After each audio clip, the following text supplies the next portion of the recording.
स्वागत है स्टूडेंट्स, आप सभी को फिर से एक न्यू सेशन में। आप लोग कैसे हो? आशा करता हूँ आप लोग मस्त होंगे, तंदुरुस्त होंगे और खुश होंगे। तो चलिए शुरू करते हैं आज का सेशन। आज का सेशन होने वाला है SSC GD constable Hindi class.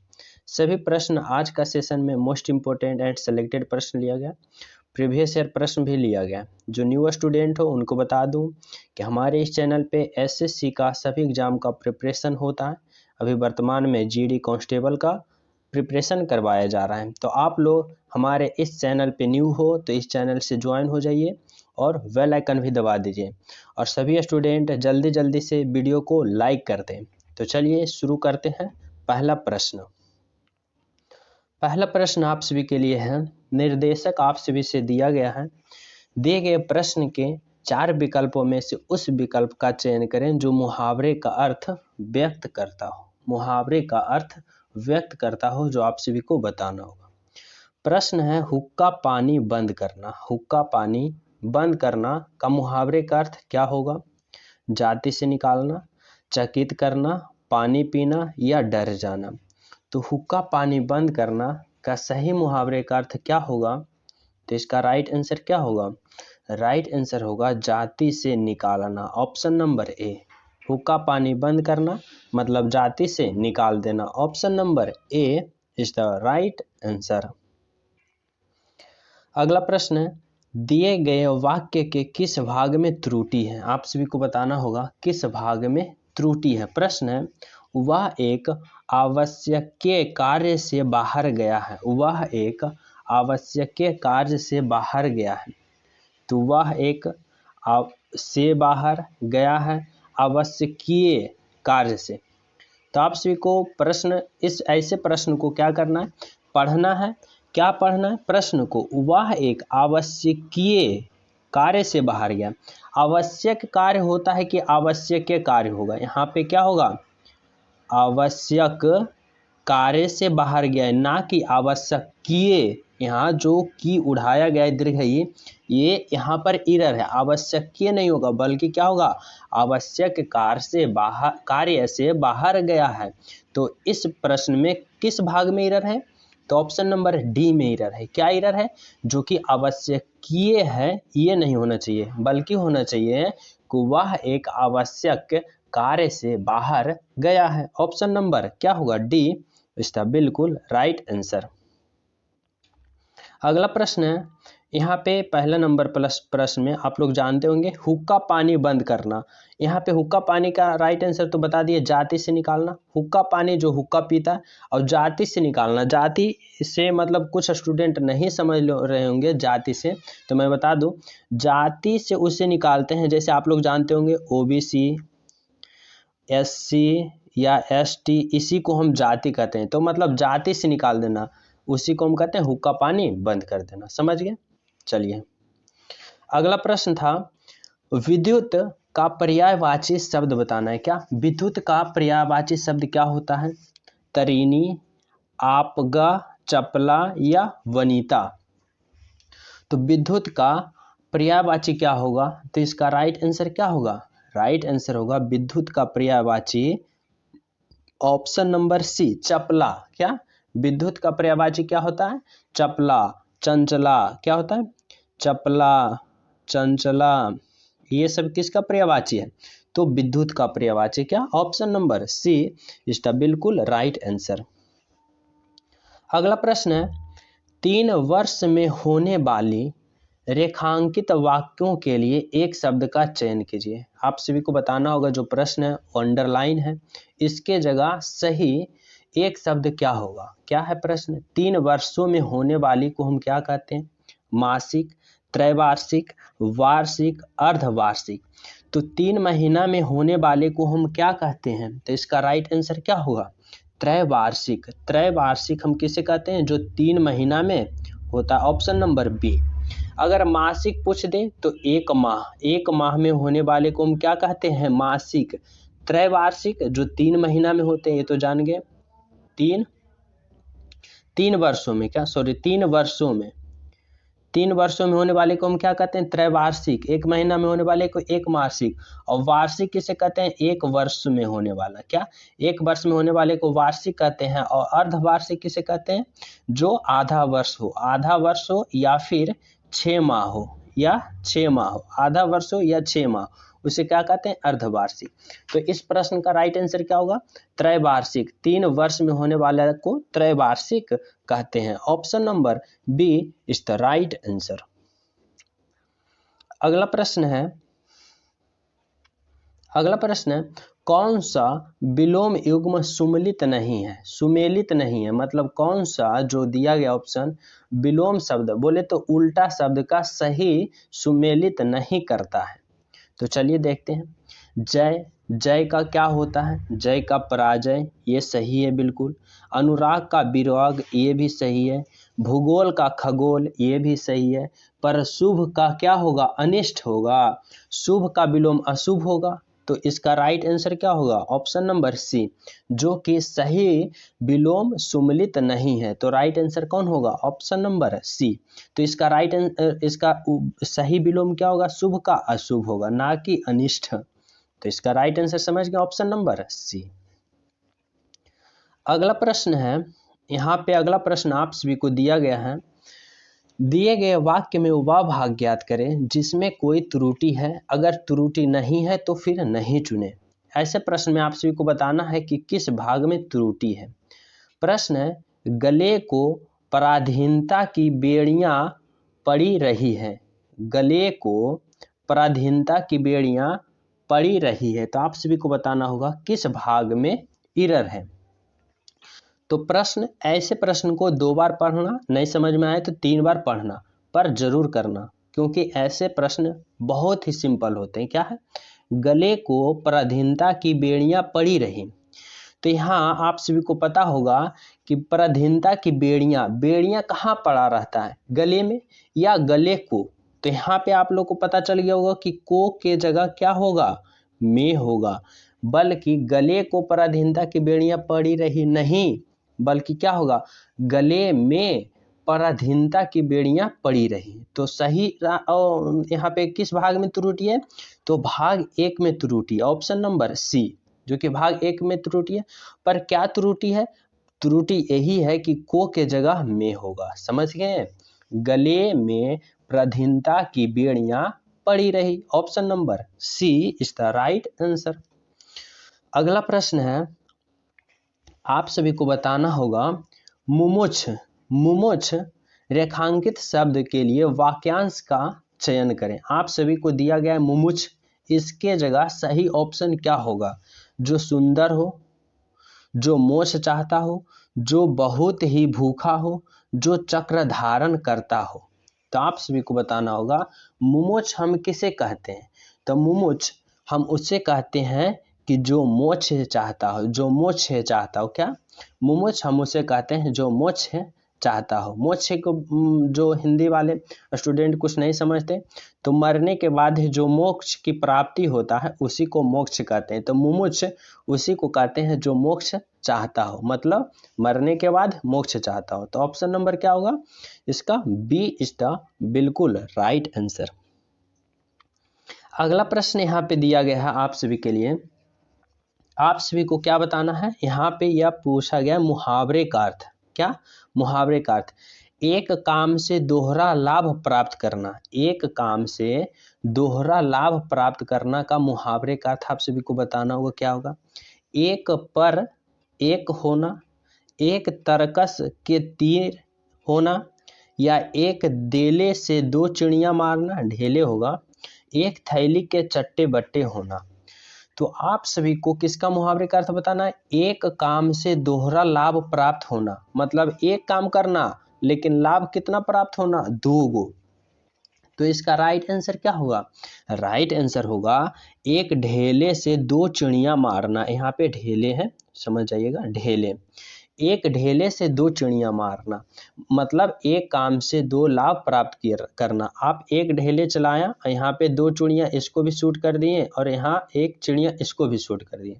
तो मतलब आप काम किए तो एक, लेकिन लाभ प्राप्त हो गया 2, तो इसी को कहा जाता है एक काम से दोहरा लाभ प्राप्त करना, मतलब एक ढेले से 2 चिड़िया को मार गिराना। Option number C is the बिल्कुल राइट आंसर। अगला प्रश्न है, निर्देशक दिया गया है, सामनार्थी शब्द का चयन करें। पर्यायवाची जिसे हम कहते हैं वही सामनार्थी शब्द का चयन करना है। किसका? शिकारी। शिकारी का सामनार्थी शब्द बताना होगा, क्या होगा शिकारी का सामनार्थी शब्द? अहेर, आखेटक, आखेट या मिर्गिया। तो क्या बताना है? सामनार्थी शब्द शिकारी का। शिकारी का सामनार्थी शब्द आप सभी को बताना होगा, तो किसका? इसका राइट आंसर क्या होगा? आखेट। शिकारी का पर्यायवाची क्या होता है? आखेट। Option number B is the right answer. अगला प्रश्न क्या है? अगला प्रश्न आप सभी से सही वर्तनी वाले शब्द का चयन करवा रहा है। क्या? सही वर्तनी वाले शब्द का चयन करें। प्रश्न क्या है? प्रश्न है अस्तित्व।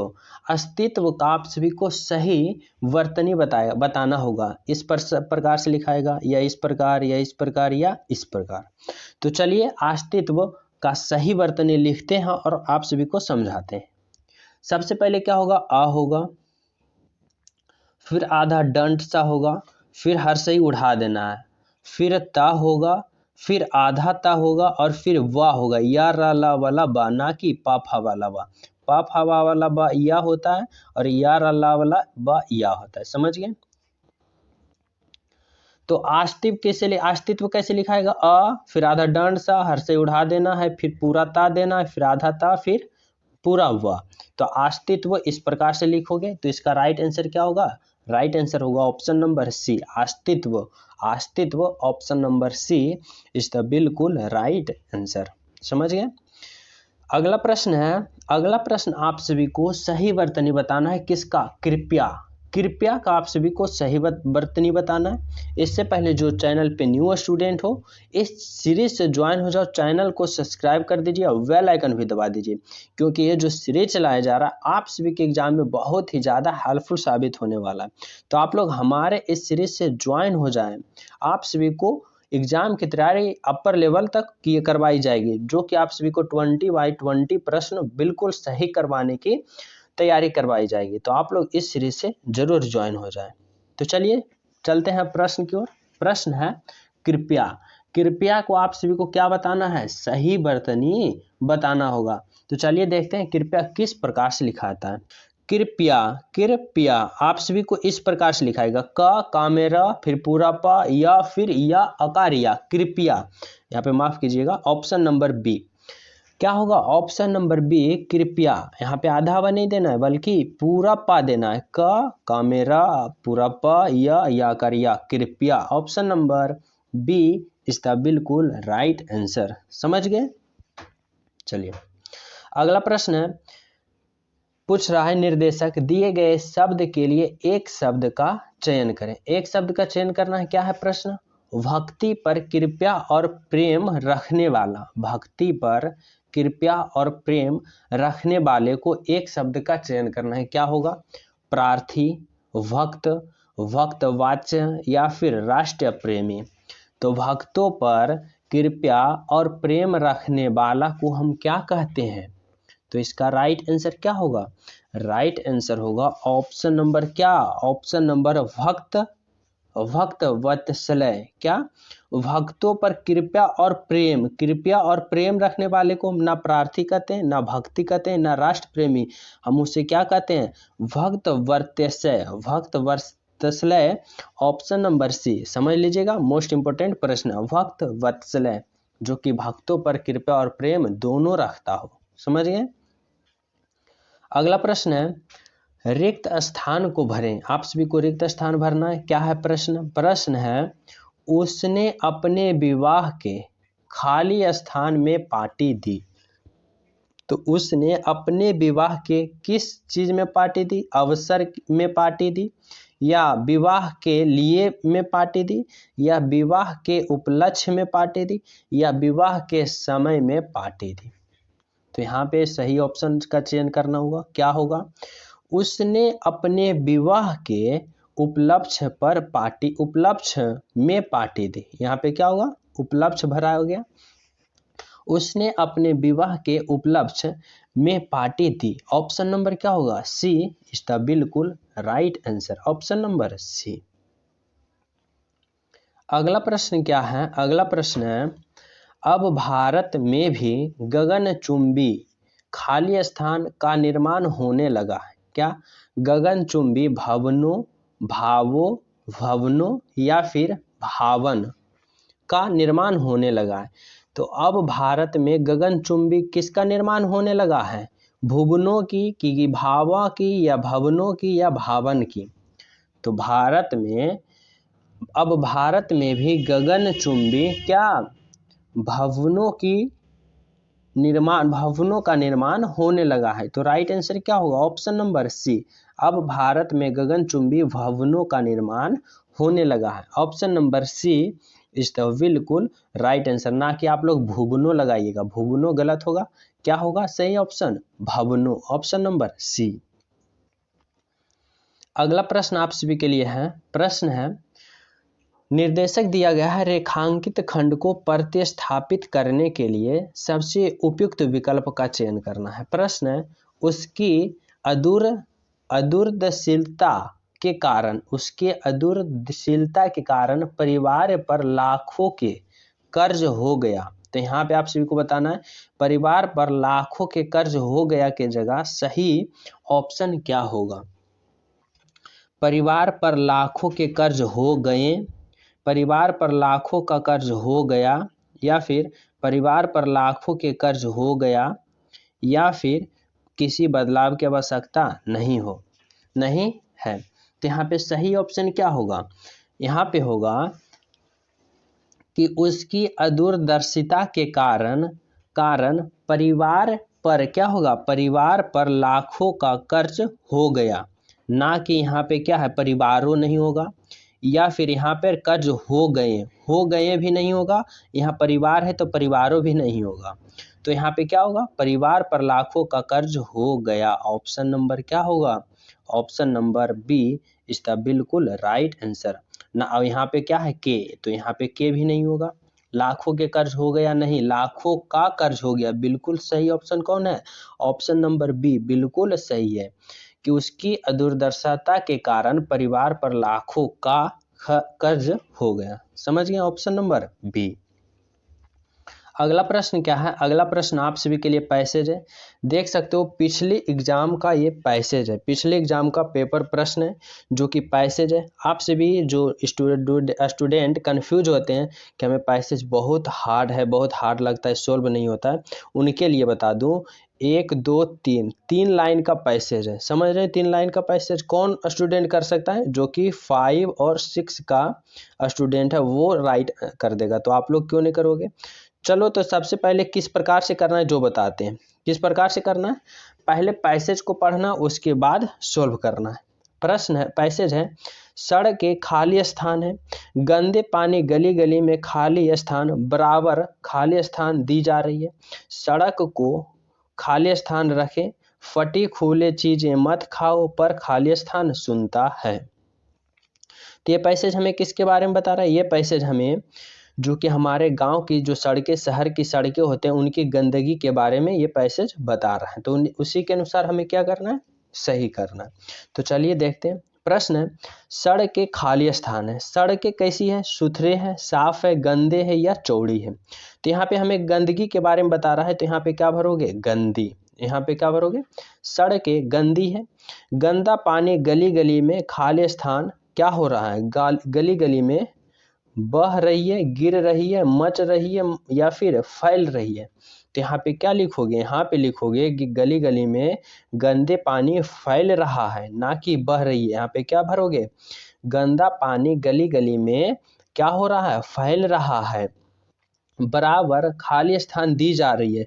बराबर क्या दी जा रही है भाई? बराबर चेतावनी दी जा रही है, खबर दी जा रही है, सतर्क दी जा रही है या औषधि दी जा रही है? तो बराबर चेतावनी दी जा रही है। क्या यहाँ पे भरोगे? यहाँ पे भरोगे कि बराबर चेतावनी दी जा रही है कि शहर को खाली स्थान रखो। शहर को कैसे रखो? शहर को मैला रखो, गंदगी रखो, कूड़ा रखो या साफ सुथरा रखो?